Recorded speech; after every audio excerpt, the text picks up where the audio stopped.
बोलो श्री प्राणनाथ प्यारे की जय।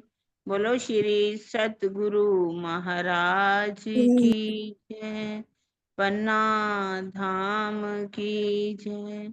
सर्व सुंदर साथ की जय। प्रथम लागू दो चरण को, धनिये न छुड़ायो खिन। लाख तली लालेड़िया, मेरे जीव के ही जीवन। इन पांव तले पड़ी रहूं, धनी नजरी खोलो बातन। पलना वालों निरीखों नेत्रे, मेरे जीव के ही जीवन। मेरे जीव के ही जीवन। बोलो श्री प्राणनाथ प्यारे की जय। बोलो श्री सतगुरु महाराज की जय। प्रणाम जी, सब सुंदर साथ के चरणों में कोटान कोट प्रणाम जी। अब हम सुनते हैं अपनी लाडली प्यारी नीरू से वाणी का। वाणी में जो भी भाव चौपाइयों में सुनाएंगी हम सुनेंगे। बोलो श्री प्राणनाथ प्यारे की जय। बोलो श्री सतगुरु महाराज की जय। ललित लाल मुख सागर, कहूँ अचरज के अद्भुत। ललित लाल मुख सागर, कहूँ अचरज के अद्भुत। क्यों कर आवे वाणी में, क्यों कर आवे वाणी में। ये बकासु रतलाहूत,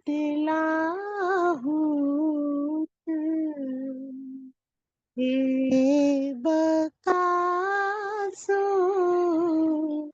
रतलाहूत। वर्णन करो रे रूप जी, वर्णन करो रे रूप जी। माशुक मुख सुंदर, कोमल शोभा अलेखे।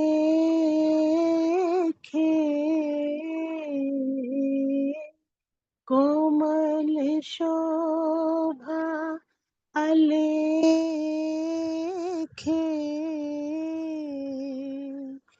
खोल रोह के नैन अंदर,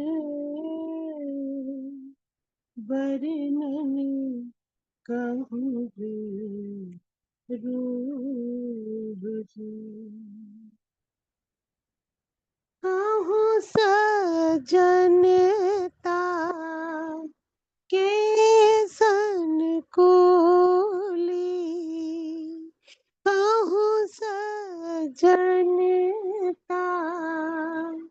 के सन कोली। दोस्ती कहूँ ये प्यारी,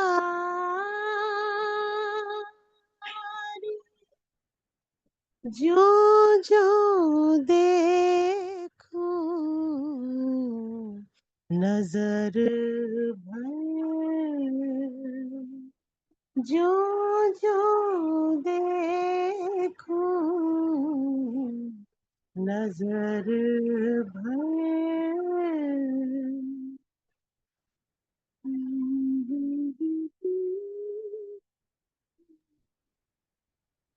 जो आवे सुमार वर्णन करो रे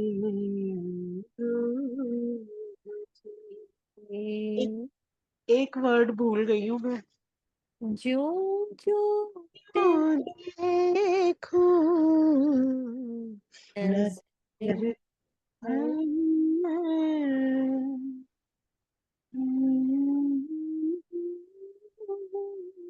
है माइंड में पर स्लिप हो गया।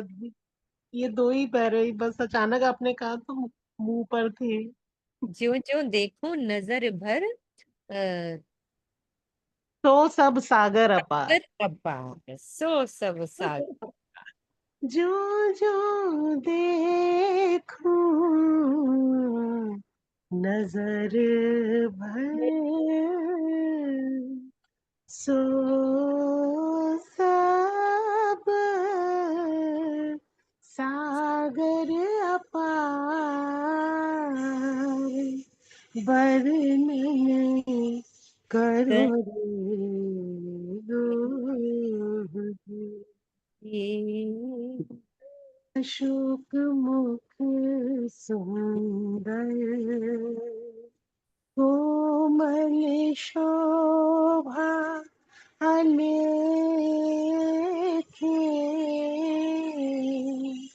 फूल रोह के नैन अंदर वर्णन करो रे ओ वर्णन करो रे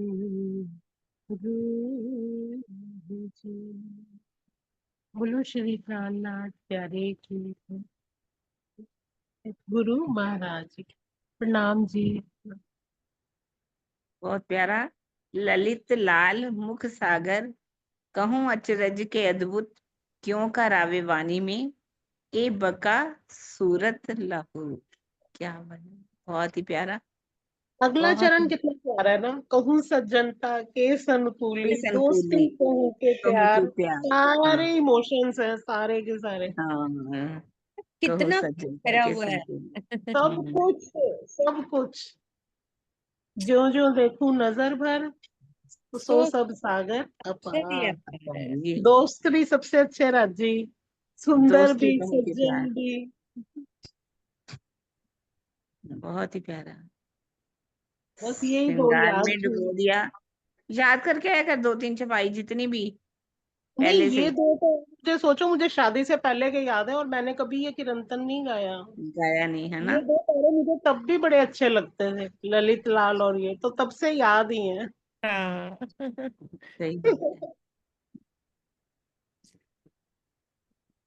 चलिए शुरू ठीक करते है, हैं हम अपनी शुरू करते हैं सुंदर साथ जी। सीखने की महिमा।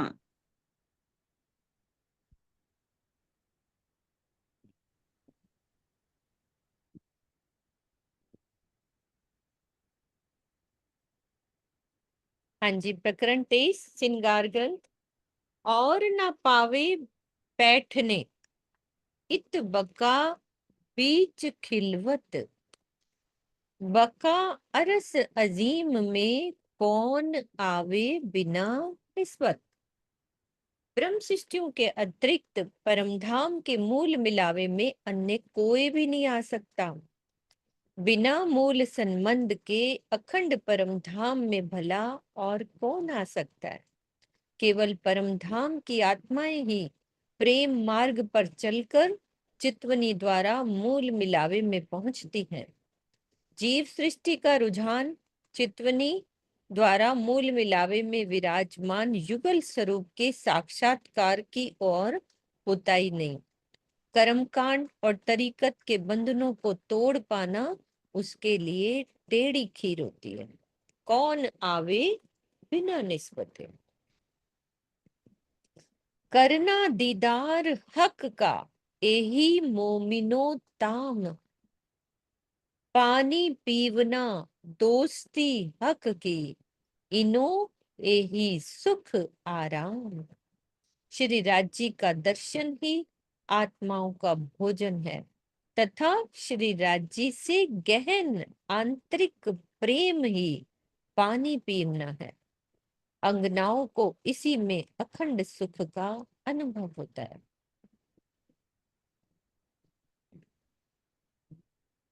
गहन आंतरिक प्रेम ही पानी पीना है।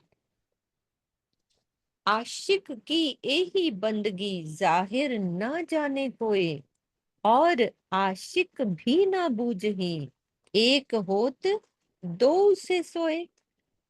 ब्रह्म सृष्टियों के द्वारा की जाने वाली भक्ति भी कहाँ से शुरू होती है?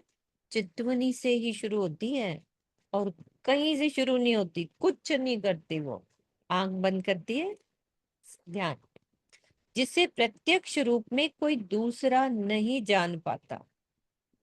प्रीतम के प्रेम में डूबी हुई आत्मा को भी ये भी नहीं पता चल पाता कि वो धनी से एक रूप कैसे हो गई, उसको भी नहीं पता चलता। कर्म कांडमयी भक्ति की जानकारी तो सभी को हो सकती है, किंतु रात के अंधेरे में अकेले की जाने वाली इस प्रेममयी चितवनी को धाम धनी के अतिरिक्त अन्य कोई भी नहीं जान पाता। एक होत दो से सोए, जाहिर न जाने कोई, और आशिक भी न बूझे।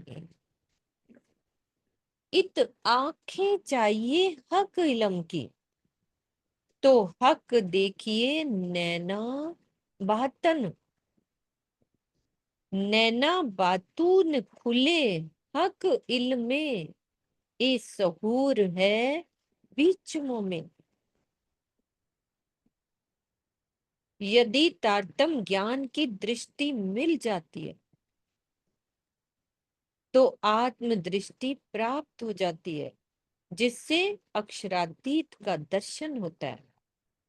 ब्रह्ममुनियों का चिंतन यही कहता है कि ब्रह्मवाणी के ज्ञान के प्रकाश में ही आत्म दृष्टि खुलती है। तो इस चौपाई से यही निष्कर्ष निकलता है कि अक्षरातीत को पाने के लिए ब्रह्मवाणी का चिंतन, इत आंखें चाहिए हक किलम की, ब्रह्मवाणी का चिंतन और चितवनी ही दो वास्तविक साधन हैं। और हक देखिए नैना बात, वास्तविक साधन यही है इलम और चितवन, चिंतन और चितवन, जिन्हें ज्ञान और प्रेम का स्वरूप कहते हैं। इसके अतिरिक्त कर्मकांड के अन्य साधनों से प्रीतम पर ब्रह्म का साक्षात्कार नहीं हो सकता।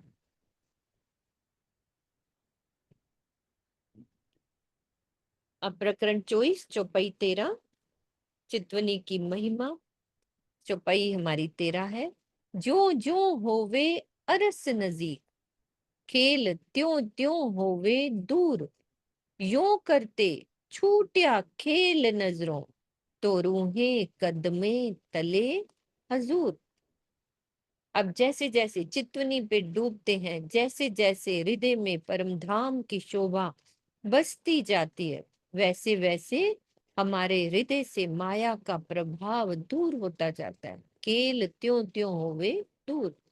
इस प्रकार चितवनी में डूबते रहने पर आत्म दृष्टि से ये मायावी जगत हट जाता है। यूं करते छूटिया खेल नजरों, और ब्रह्म सृष्टियां स्वयं को मूल मिलावे में धनी के चरणों में बैठे हुए ही अनुभव करती। तो इस चौपाई से ये बात स्पष्ट रूप से दर्शाई गई है इस चौपाई में कि आत्म जागृति के लिए प्रेममयी चितवनी के अतिरिक्त अन्य कोई भी मार्ग नहीं है।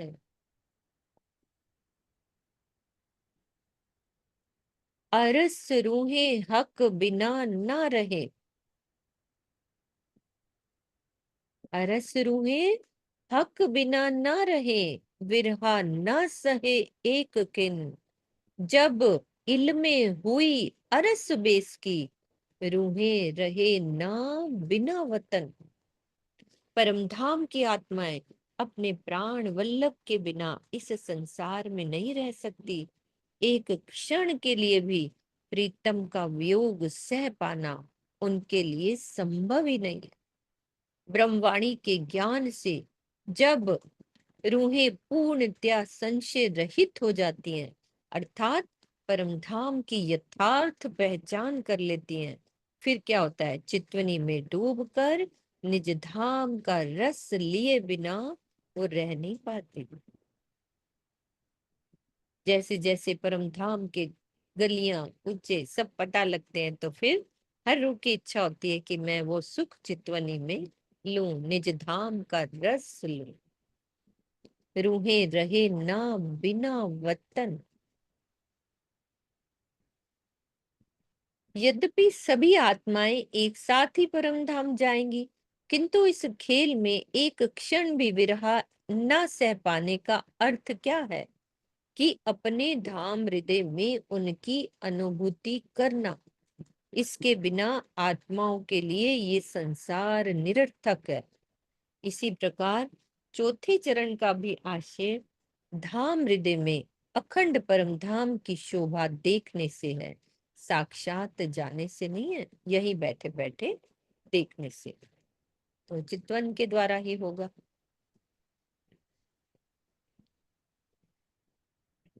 दुनिया 14 तबक में किन पाई न बकाहर तरफ, तिन अर्स में बैठाए हमको, जाको किन कयो ना एक हरफ। 14 लोकों के इस ब्रह्मांड में आज दिन तक किसी को भी अखंड परमधाम का ज्ञान नहीं था। जिस परमधाम के विषय में आज तक कोई एक अक्षर अक्षर भी नहीं बोल सका, धामधनी ने हमें उसी परमधाम का अनुभव कराया, जिसमें हम अपने मूल तन से बैठे हैं। तिन अरस में बैठाए हमको, जाको किन कयो ना एक हरफ। तो तीसरे चरण में कथित अरस में बैठाने का क्या भाव है? तिन अरस में बैठाए हमको का क्या भाव है? ध्यान द्वारा परमधाम की प्रत्यक्ष अनुभूति कराना।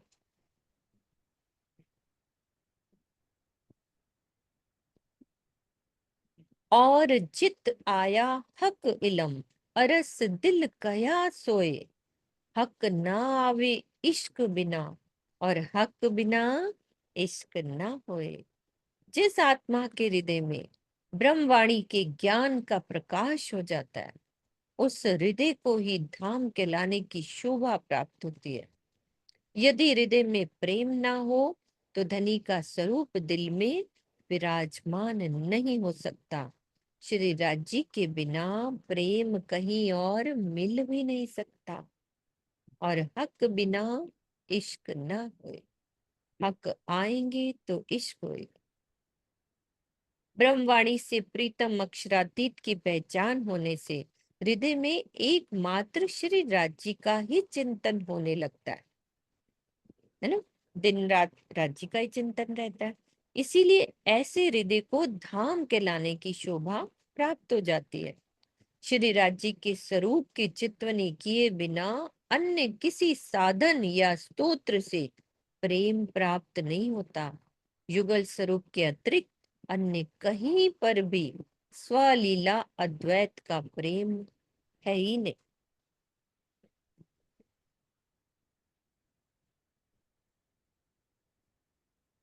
एक एक चौपाई मतलब यही कहती है कि ध्यान में बैठना ही पड़ेगा।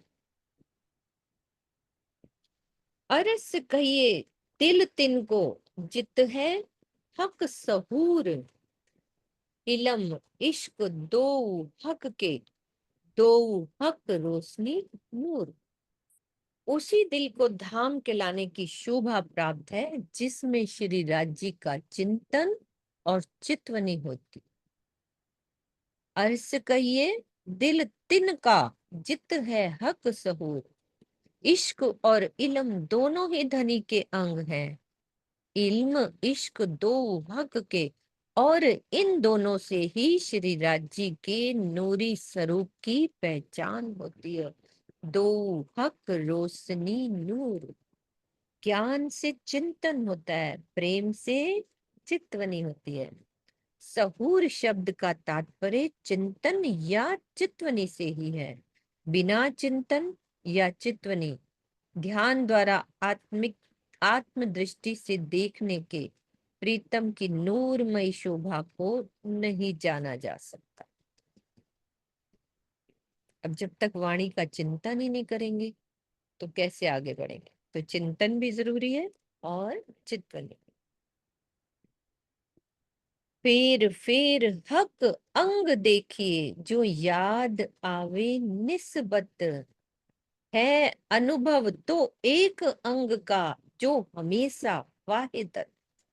फिर हक अंग देखिए, तो हे मेरी आत्मा, तो अपने प्राण वल्लभ के अंगों को बार बार, उनकी शोभा को बार बार देख। फिर हक अंग देखिए, जिससे जो याद आवे निस्बत, तुझे अपने मूल संबंध की याद आ जाए।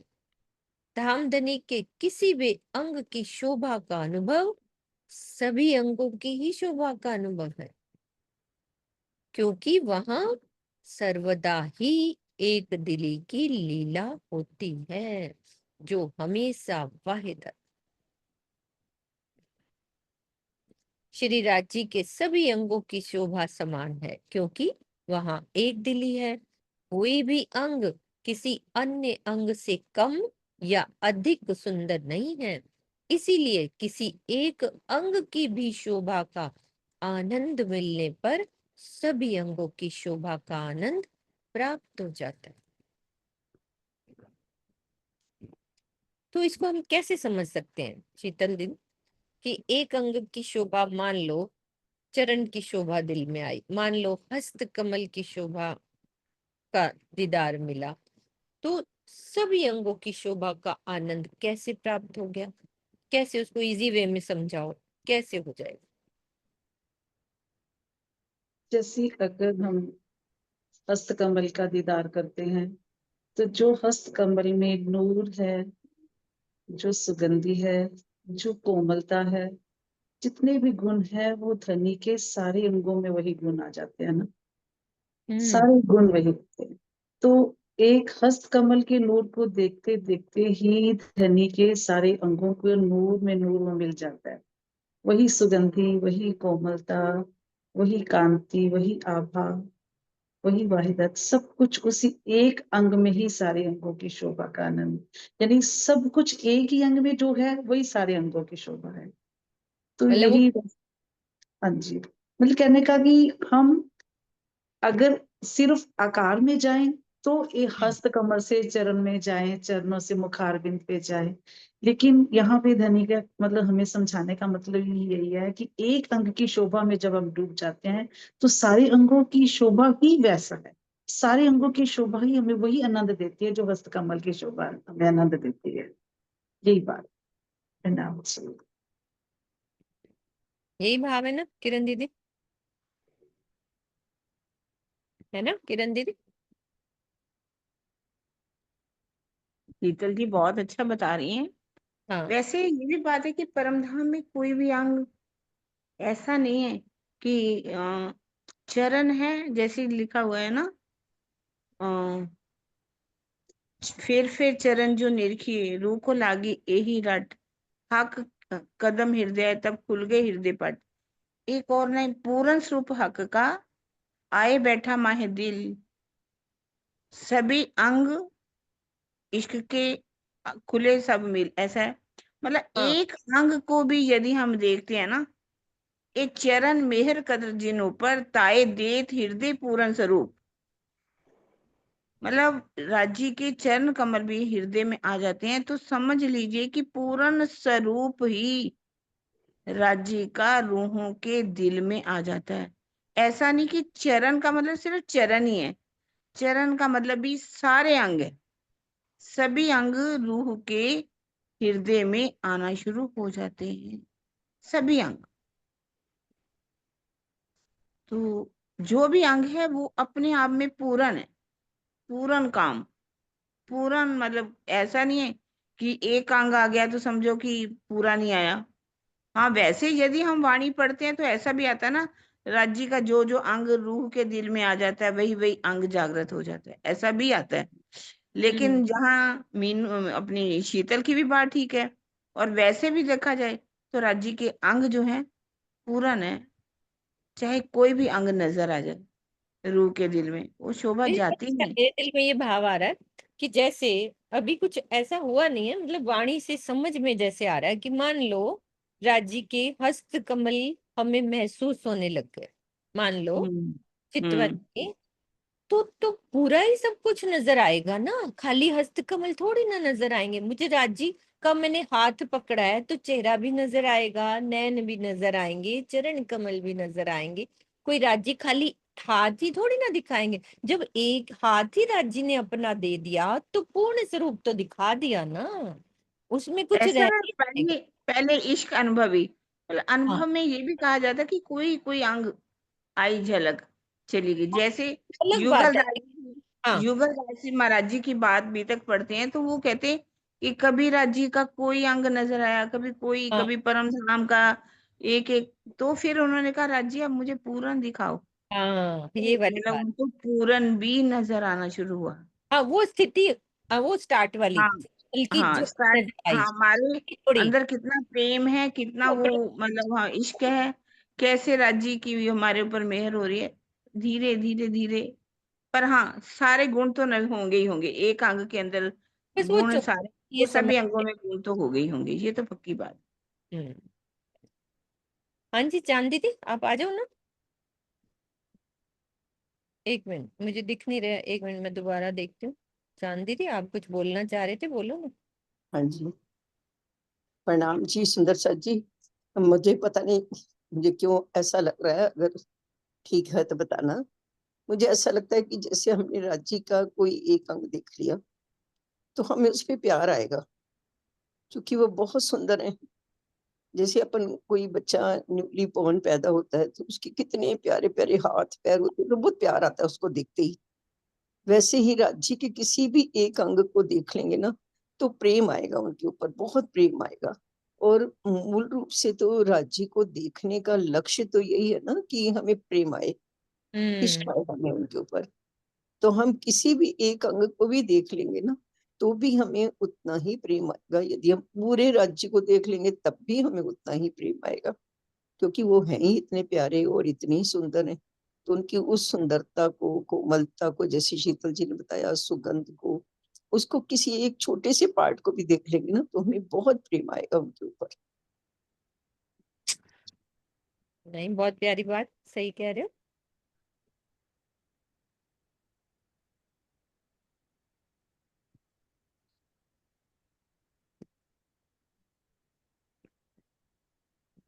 बस वो ये वाली बात, जहाँ स्थिति की बात है ना, कि किसी एक अंग की भी शोभा का आनंद मिलने पर सभी अंगों की शोभा का आनंद प्राप्त हो जाता है। तो ये स्थिति बहुत, मतलब गहनतम स्थिति है चितवन की।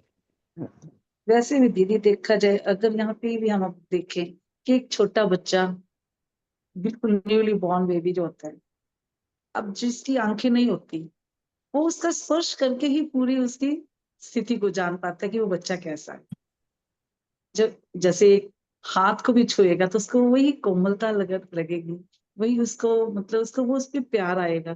तो कहने का मतलब कि एक अंग को छूने से ही उसको पूरा वो बच्चा अपने जैसे ब्लाइंड होते हुए भी नजर आएगा। तो बिल्कुल। यही स्थिति जैसे हो जाती है ना, वो बात है यहाँ पे। हाँ जी सुनीता दीदी। जैसे मेरे दिल में इसको एक एग्जाम्पल से वो समझ में आ रहा है कि जैसे परम धाम की एक विशेषता है ना कि एक ही फल में सारे फलों का सुख होता है, सारे फलों का रस होता है। तो ऐसे ही राज्य के एक अंग में पूर्ण स्वरूप का सुख है। कि मतलब अभी हस्त कमल की बात हो रही है तो राज्य के अगर हस्त कमल दिखाई दे रहे हैं तो वहां तो देखिए वायदत की भूमि है, एक इंद्रिय में पांचों इंद्रियों का सुख है। और हर अंग में सारे गुण समाहित हैं। जैसे अभी शीतल दीदी ने बोला कि सारे गुण उसमें समाहित हैं। तो हस्त कमल दिखाई दे रहे हैं, तो इट मीन्स राज्य का पूर्ण स्वरूप ही हमें उसके अंदर साक्षात ही दिखाई देगा, अलग से ऐसा कुछ नहीं लगेगा। वो तो वायदत की भूमि है। जैसे एक फल में सारे फलों का रस है, तो ऐसे ही हर अंग में राज्य के पूर्ण स्वरूप का आनंद है। ऐसा समझ में आ रहा था थोड़ा। बिल्कुल। हाँ जी सुंदर साथ जी, अच्छे से हो गया ये चौपाई। अब इसी की अगली वाली है, ये 66 चौपाई है और ये 67 लिंग की है। ताथे तू चेत रू अरस की, ताथे तू चेत रू अरस की, ग्रहे अपने हक के अंग, रहो रात दिन सोहबत में, हक खिलवत सेवा संग। इसीलिए, है ना, इसीलिए हे मेरी आत्मा, अब तू सावधान हो जा।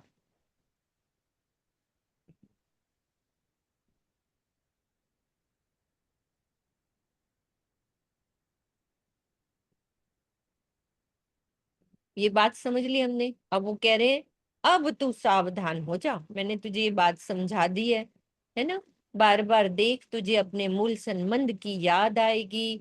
ऐसे ऐसे राजी हमें समझा रहे हैं। फिर कह रहे हैं कि अब तू सावधान हो जा, अपने प्रीतम के अंगों की शोभा को अपने धाम हृदय में बसा, रहो रात दिन सोहबत में। तू चितवनी के द्वारा अपनी आत्म दृष्टि से मूल मिलावे में पहुंच और दिन रात उनकी सानिध्यता में यानी निकटता में रहकर अपनी प्रेममयी सेवा से रिझा, हक खिलवत सेवा संग। अब ये धनी का हुक्म है, धनी का आदेश है कि तू सावधान हो जा और चितवन में बैठ और मूल मिलावे में पहुंच और धनी से प्रेममयी बातें कर, सेवा से रिझा। हुक्म देवे लज्जत प्याला जेता पिया जाए, हर रूहों जतन करे कई विध, जाने जिन प्याला देवे गिराए। परमधाम के प्रेम का ये प्याला आत्माओं के द्वारा जितना पिया जा सकता है उतना ही पिलाकर धामधनी का हुक्म उन्हें प्रेम के स्वाद का अनुभव कराता है, जितना जितना हर रूह से पिया जाता है। श्री राज जी का हुक्म प्रेम के प्याले की रक्षा के लिए चांद दीदी अनेक प्रकार के यत्न करता है। राज जी का हुक्म ताकि कोई प्रेम भरे प्याले के अमृत के रस को गिरा ना दे। कितनी प्यारी बात।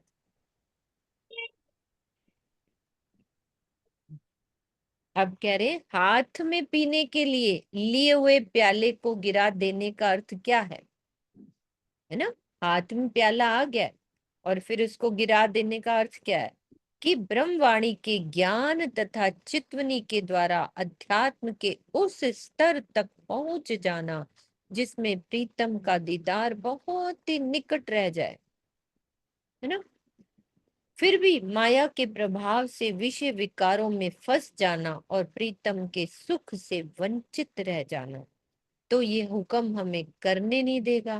वो राज्य यत्न करते रहेंगे कि ये अब बहुत करीब पहुंच गई है, अब इसको गिराना नहीं है। तो धामधनी का हुक्म परम धाम की ब्रह्म सृष्टियों को इस स्थिति में नहीं आने देता कि वो प्याला गिर न जाए।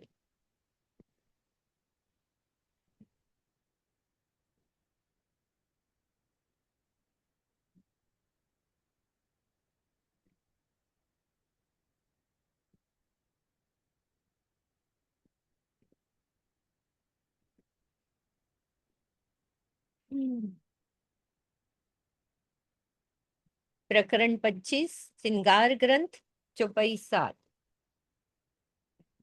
देखते हैं चितवनी की महिमा।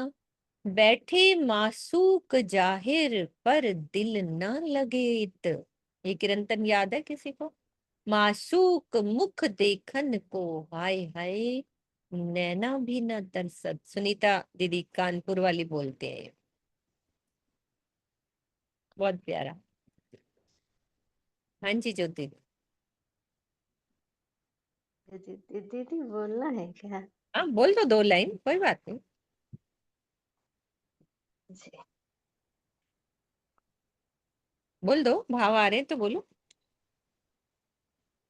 बैठे मासूक जाहे पर दिल न लगे हित, बैठे मासूक जाहे पर दिल न लगे हित, हाय हाय मासूक मुख देखन को, हाय हाय मासूक मुख देखन को, जीवरा भी ना तरसत, बैठे मासूक जाहिर पर दिल न लगे हित।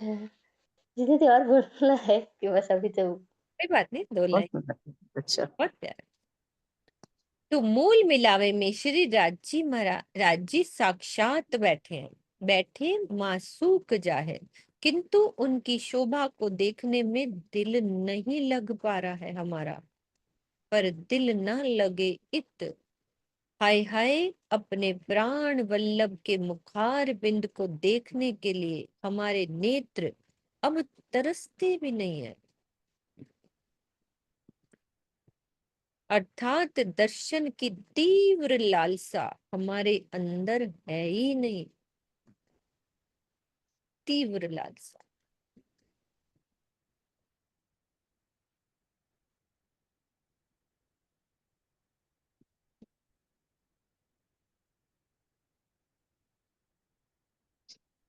बोलो किरण दीदी, कुछ बोल रहे हो तुम?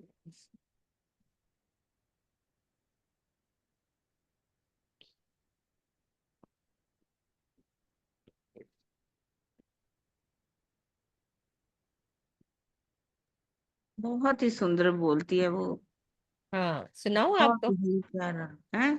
तुम सुनाओ। सुनाओ, नहीं सुनाओ सुनाओ। मैं ये लाइव हाँ, सुना देती हूँ आपको, वो होता है मैंने साइट। कानों में दौड़े माशूक मुख की बात, नहीं इश्क सुना न दे, जाने कहाँ गया। मतलब ये साइट पे सुना देती हूँ आपको, 2 लाइनें, हाँ, बहुत ही दिल को सुन। की चुभ जाता है, बहुत ही प्यारा बोलती हैं। मैं सुनाती हूँ अभी।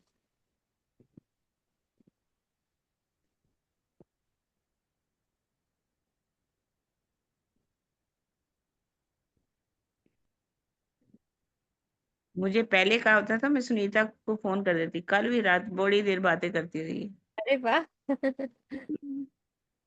नहीं है हमारे पास उनका बोला हुआ। ठीक है, वही सुना दी। हाँ, 1-2 लाइन। बहुत ही प्यारा बोला हुआ है, बहुत ही प्यारा। बहुत ही प्यारा बोलते हैं। हाँ जी हम्म। साजी, शुरू करते हैं।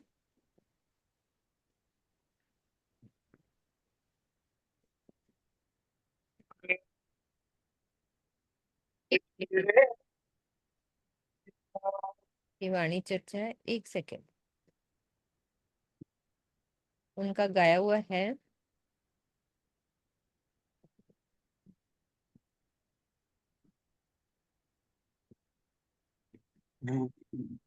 उनके उसमें था साइट पे।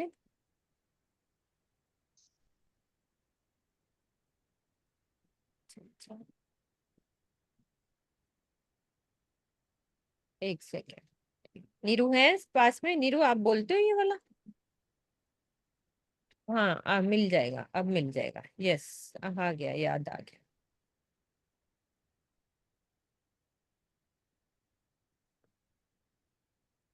बैठे माशूक जाहिर पर दिल न लगे इत, बैठे माशूक जाहिर पर दिल न लगे इत, माशूक मुख देखन को, हाय हाय नैना बिना तरसत, माशूक मुख देखन को,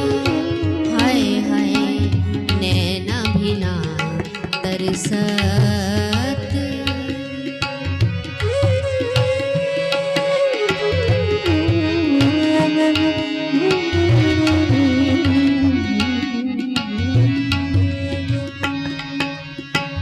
सुनने कान ना दौड़त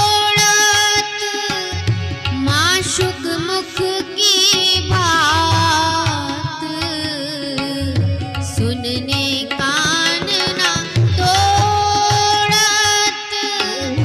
माशुक मुख की बात इश्क न जानो कहाँ गया जो था माशूक सो दिन रात इश्क ना जानो कहाँ गया जो था माशूक सो दिन रात बैठे माशूक जाहिर पर दिल न लगे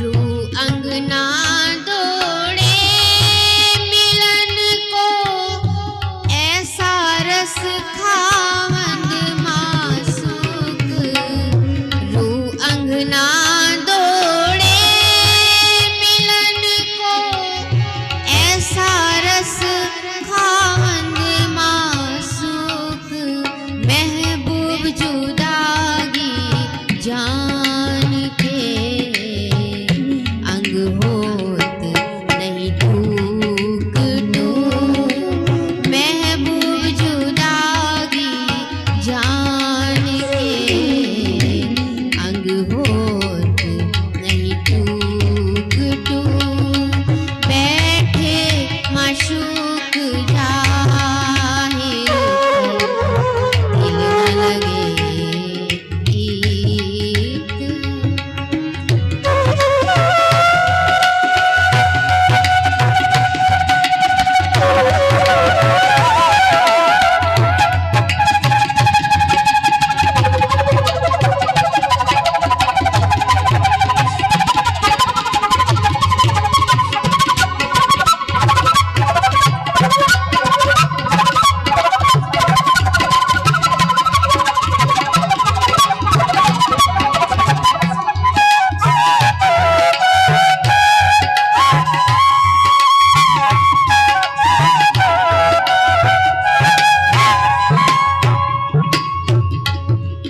जो याद आवे एक कदम की तो तब ही जावे उड़ दे जो याद आवे एक कदम की तो तब ही जावे उड़ दे कोई बंद पड़या फरेब का आवे जरा ना याद सने कोई बंद पड़या फरेब का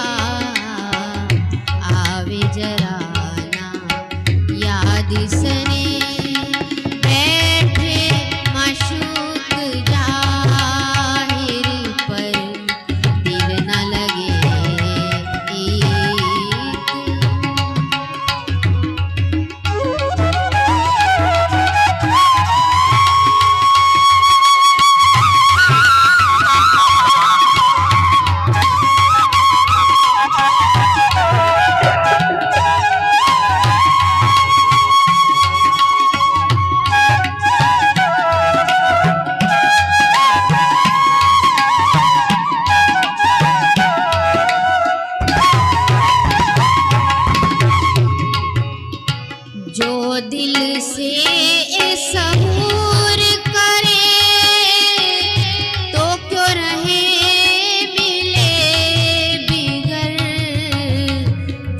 दिल से सहूर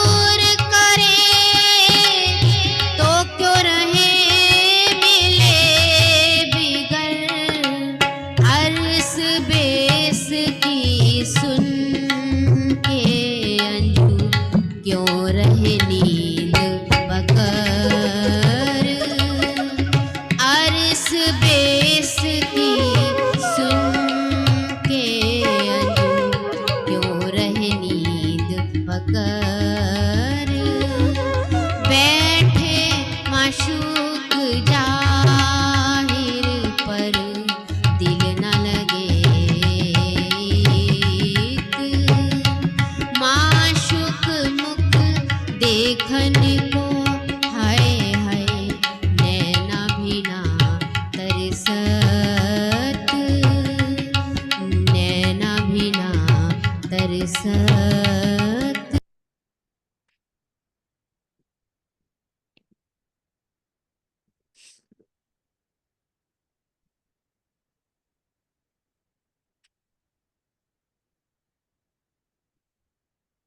सुनने कान न दौड़त माशूक मुख की बात, इश्क न जानो कहाँ गया जो था मासूक सो दिन रात। माया के प्रभाव से ऐसा हो गया कि अब हमारी आत्मा के कानों में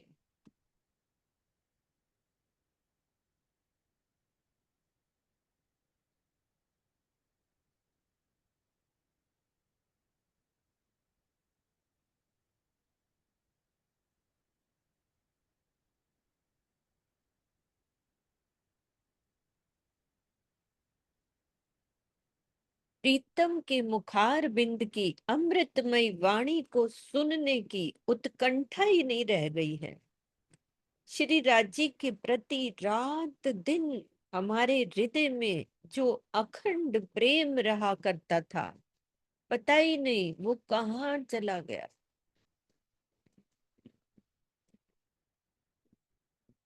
रूह अंग ना दौड़े मिलन को, ऐसा अरस खावंद मासूक, महबूब जुदागी जान के अंग होत नहीं टूक टूक। परमधाम के स्वामी श्री राज्य सभी आत्माओं के मासूक हैं, फिर भी हमारी आत्मा के अंग उनसे मिलने के लिए दौड़ते ही नहीं है।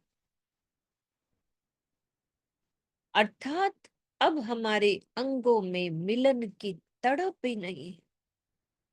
अपने प्रीतम से वियोग की बातें जानकर भी हमारे अंग टुकड़े टुकड़े क्यों नहीं हो जाते।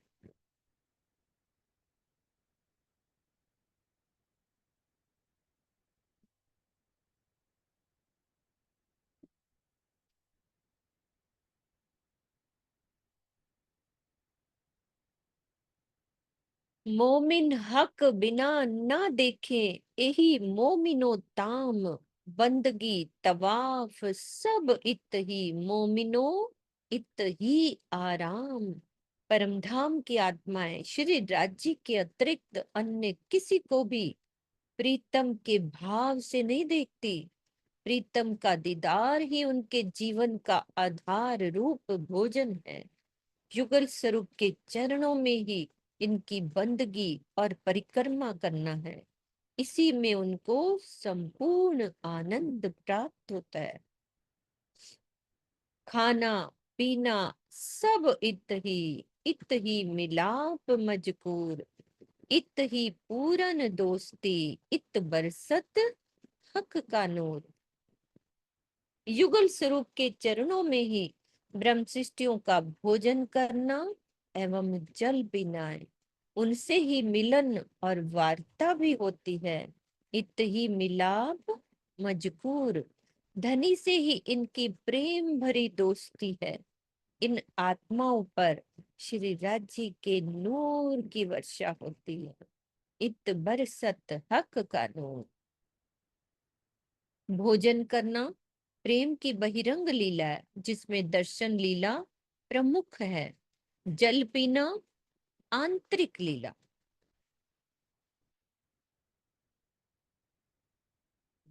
एक उदाहरण दिया उन्होंने, भोजन करना प्रेम की बहिरंग लीला है जिसमें रूह दर्शन करती है, और जल पीना आंतरिक लीला। व आंतरिक लीला में क्या होते हैं?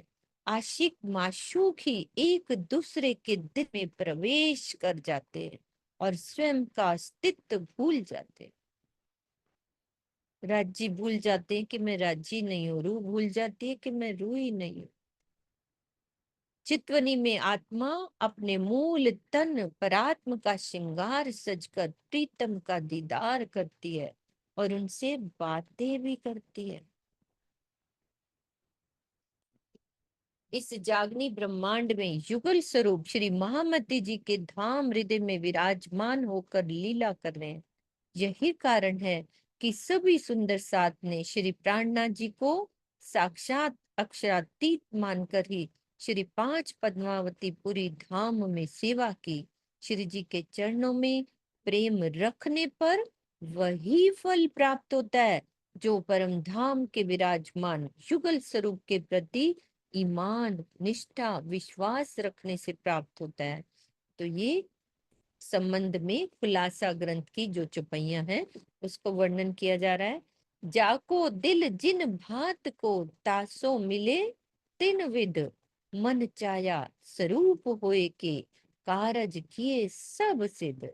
सुर असुर सबों को एपति, सब पर एके दया, देत दीदार सबन को साईं, जिन्हू जैसा चाया। धामधनी के द्वारा आत्माओं को प्रेम, आनंद, सौंदर्य तथा परम सत्य ज्ञान मार्फत आदि का अनुभव कराना ही नूर की वर्षा कराना है।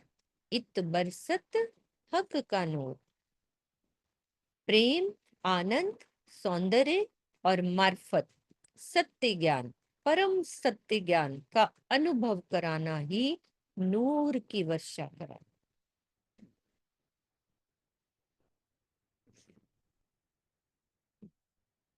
स्वरूप ग्रह्य हक का अपनी रूह के अंदर, पूरन स्वरूप दिल आया, तब दो उठे बराबर। अब यहाँ सुबह वाली बात बिल्कुल है ना, स्वरूप की बात करी थी चांद दीदी, जो सुबह पढ़ रहे हैं अपन। हे साथ जी, आप अपनी आत्मा के हृदय में धामधनी की शोभा को बसाइए। जब श्री राज जी का संपूर्ण स्वरूप दिल में बस जाता है, तब आत्मा और परात्म की समान स्थिति हो जाती है। परात्म के दिल में तो धनी की शोभा अखंड रूप से बसी ही होती है, किंतु जब वही शोभा आत्मा के भी धाम हृदय में बस जाती है, तो दोनों की स्थिति समान हो जाती है, जिसे बराबर रूप में उठना यानी जागृत होना कहते हैं। दो तब दो उठे बराबर।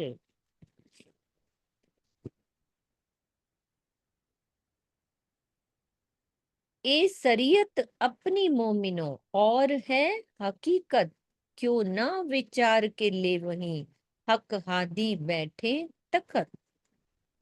अब शरीयत हकीकत की बात हो रही है कि हे साथ जी, ये सब अपनी शरीयत और हकीकत की बातें हैं। इस बात को विचार करके आप सिंहासन पर विराजमान युगल स्वरूप की शोभा को अपने हृदय में क्यों नहीं बसाते हैं। ये ये बिल्कुल लिंक है, ये 61 की चौपाई है और ये 62। तो जो ये बात कही है ना, स्वरूप ग्रह्य हक का, ये सब अपनी शरीयत और हकीकत की ये बातें हैं। इस बात को हमने विचार करना है और सिंहासन पर विराजमान युगल स्वरूप की शोभा को अपने हृदय में बसाना है।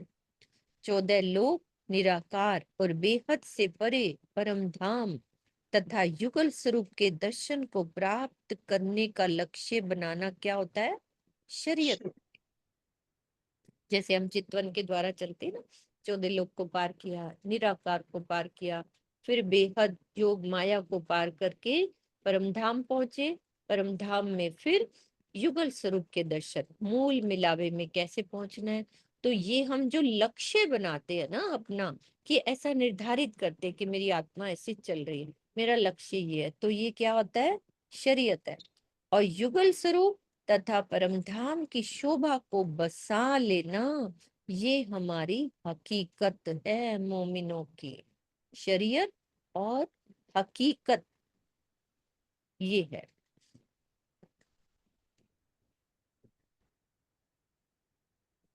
एक चौपाई और लेते। जो कदी दिल में हक लिया, कछु किया ना प्रेम मजकूर, क्यों कहिए ताले मोमिन, जाको लिखिया बिलंदी नूर। यदि कभी किसी आत्मा ने अपने दिल में श्री राज जी को तो बसा लिया, किंतु उनसे प्रेम भरी बातें नहीं की, तो उसके सौभाग्य में परमधाम के नूर की अनुभूति कैसे मिल सकती है? जो उसका स्वाभाविक अधिकार है। हमें परम धाम के नूर की अनुभूति लेना हमारा अधिकार है। तो इस चौपाई में ये बात दर्शाई गई है कि मात्र ज्ञान दृष्टि के द्वारा ही धनी को दिल में बसाने से जागृति का लक्ष्य पूर्ण नहीं हो सकता। दिल में बसा तो लिया, राज्य की शोभा को समझ लिया, ऐसे है, उससे जागृति का पूर्ण लक्ष्य नहीं होता। जब तक श्री राज्य के नख से शिख तक की संपूर्ण शोभा हृदय में बस नहीं जाती और आत्म चक्षुओं से वो जी भर कर देखी ना जाए और आत्मा के रसना से प्रीतम से कुछ बातें ना की जाएं, आत्मा के कानों से उनकी प्रेम भरी आवाज सुनी ना जाए, तब तक ये कैसे माना जा सकता है कि आत्मा ने अपने प्राण प्रीतम के नूर, है ना, जाको लिखा बिलंदी नूर, उसमें क्या आएगा? नूर में प्रेम, आनंद, शोभा, सौंदर्य, एकत्व को प्राप्त कर लिया, तब तक नहीं माना जा सकता। जब तक हम राज्य से बात ना करें, राज्य की बातें ना सुने। हाँ जी अनिल भैया। नाम जी दीदी, आज तक जो हकीकत और जो शरीयत। शरीयत हम अलग ही मानते थे, आज स्वामी जी ने एक अलग ही बता दिया कि कर्मकांड क्या है, जो हम करते थे वो क्या। लेकिन यहाँ तो जो हम चितवनी में जाते हैं वो सारी बात कर्मकांड में ही बता दी, शरीयत। वो ये शरीयत मोमिनों में की बता दी। शरीयत ये है ना मोमिनों की है। अनिल भैया, दिस इज सच। मोमिनों की शरीयत है ना, वो दुनिया वालों की शरीयत जो कर्म ये कांड। मोमिनों की शरीयत। इनकी शरीयत क्या है? मैंने उस दिन कहा था मोमिनों की शरीयत हकीकत मार्फत अलग है, अलग है। दुनिया वालों की जो है शरीयत तरीकत हकीकत मार्फत अलग है। ये मोमिनों की बात। बिल्कुल बिल्कुल एकदम वो करना अलग। पड़ेगा, शरीयत में जाना पड़ेगा, ऐसा नहीं कि नहीं जाना पड़ेगा, हमें छोड़ना ही पड़ेगा। ईश्वर ब्रह्मांड योग माया का ब्रह्मांड सर्वरस सागर से हमें जाना ही पड़ेगा, इसको भी मोमिनों को लेना ही पड़ेगा, लेकिन वास्तव में तो डुबोना ही पड़ेगा अपने आप को। शरीयत से ही हकीकत और हकीकत से ही मार्फत में हाँ, पहुंचना ना, मार्फत क्योंकि जरूरी है, शरीयत भी हकीकत भी और मार्फत भी। तीनों चाल चलनी है ये तो। वो मार्फत तो राज्य के हाथ है ना, अब ये वाली हाँ, चीज तो करनी ही पड़ेगी, ये वाली। शरीयत तो पूरी निभानी पड़ेगी ना पहले, जब हकीकत निभाएंगे भी देनी पड़ेगी, वो। उनका दर्शन भी करना पड़ेगा, हाँ, और ज्ञान मार्फत से में तो भी। पता चल गया, ज्ञान से तो पता चल गया, लेकिन अब अपने आत्म चक्षुओं से देखना पड़ेगा। देखना पड़ेगा। धनी ने आज तक तो ऐसा कोई अनुभव नहीं करवाया, अब धनी के हाथ में है।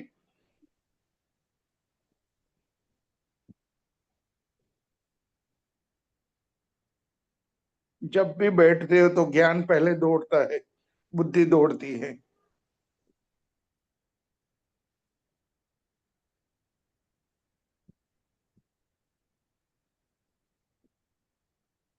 अब जब ये पता चलेगा ना अनिल भैया, जैसे हम वाणी पढ़ते हैं, ये बात कर रहे हैं, तो फिर एक कसक आएगी कि राजी, वो फिर हाँ बढ़ता है चिंतन करने से ना, वाणी के चिंतन से, बिल्कुल कि ऐसा करो राजी, जो आप कह रहे हो ऐसा करो ना, जो आप बिल्कुल। बता रहे हो हमें ज्ञान के द्वारा वैसा कर दो। ठीक है सुंदर सा जी, चौपाई दोहराते हैं अपन यहीं पे, टाइम हमारा पूरा हो गया। जो कदी दिल में हक लिया, कछु किया ना प्रेम मजकूर, क्यों कहिए ताले बिन, जाको लिखिया बिलंदी नूर, जाको लिखिया बिलंदी नूर। उसके सौभाग्य में परम धाम की अनुभूति, नूर की अनुभूति कैसे मिल सकती है यदि प्रेम से बातें ना की। बोलो श्री प्राणनाथ प्यारे की जय, सतगुरु महाराज की जय।